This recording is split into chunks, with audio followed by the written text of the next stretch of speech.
Hello guys, it's only me again, back to you with some more welding videos. Today's video, I believe is gonna be, it's gonna be me making a bunch of these. So I haven't got full drawings being sent over, but I know I need to make, I think 27 of these, something like that. So tested out making the first one just to see how to do it, which pieces to weld on first and all of that. You don't want to start welding a big job making a whole bunch of pieces only to realize that you've welded the wrong thing first and you're having to double hand or anything. So I've done one, it worked out nicely, so now I'm going to continue to make the rest of these. On zombie apocalypse.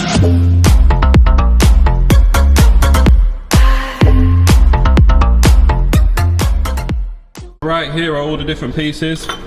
This piece here, little sliver on the side there, and these here. They're going to get chopped down once we know the measurement for them.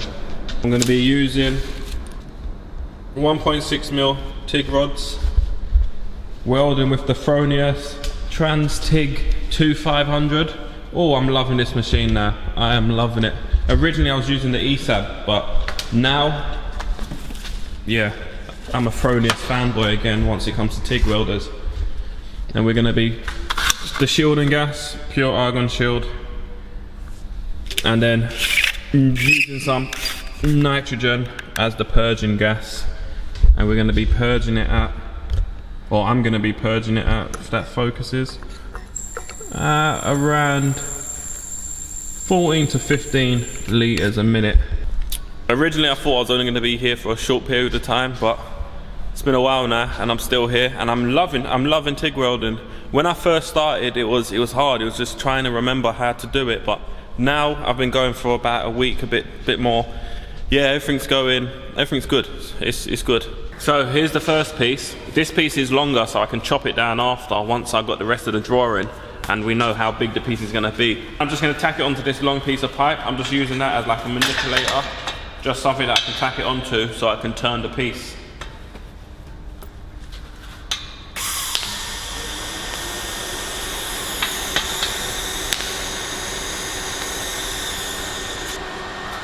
Then after, it's the T.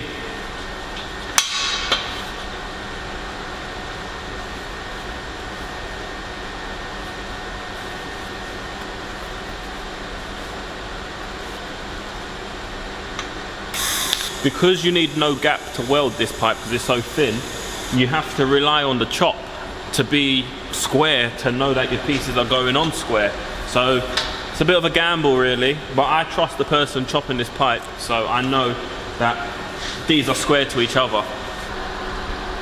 The pipe isn't level on it, but I'm using the level as a straight edge, and you can see there's no gap the whole length. It's these little small sliver pieces. Same thing, I'm just gonna hold it and butt it up. Trust the cut to make sure everything's square.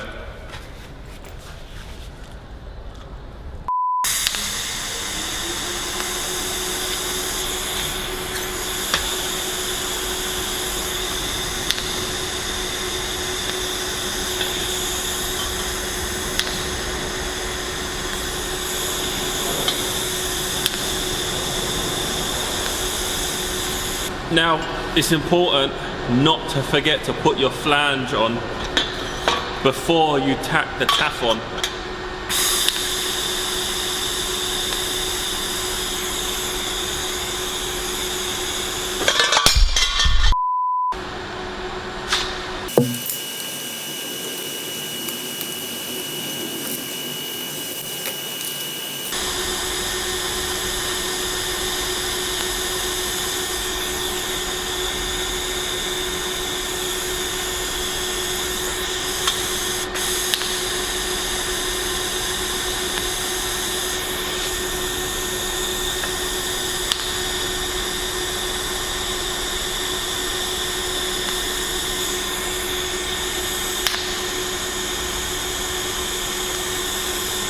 Now with this piece, it has another piece of pipe coming off of the pipe like this, but I can do this weld here as a positional, and I'm going to roll this weld up here. So what I'm going to do is take it off and tack it onto here.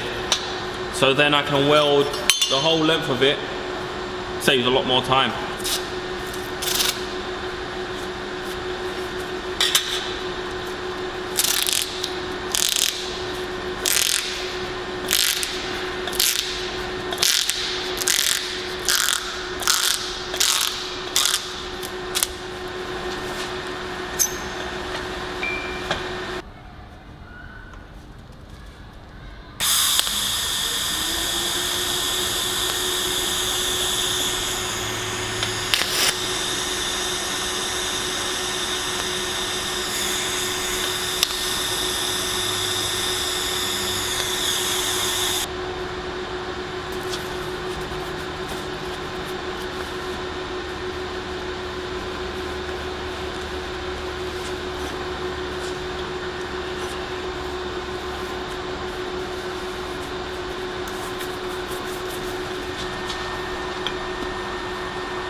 So even after blowing through, the root still came out alright.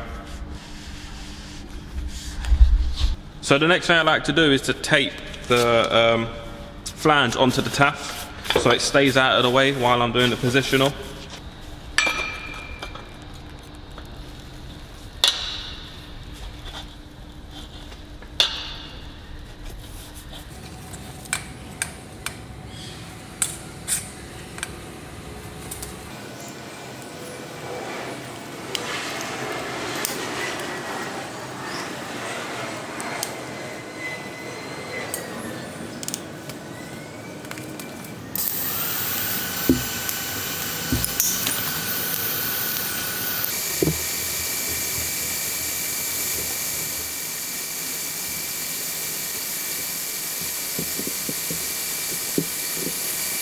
So, it's all finished now.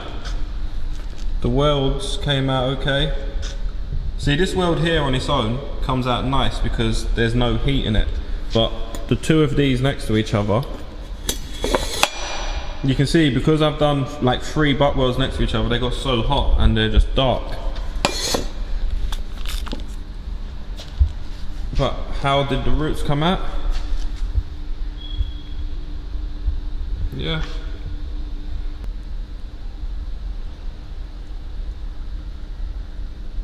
A quick little brief. What I'm filming right now is a week later from when I finished off making these T-pieces. So the pipes come in and now I can finish off putting the pieces together. So like I said, I've been spending the week making all of these pieces while waiting for the pipe. A whole bunch of these, $5 each.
apocalypse.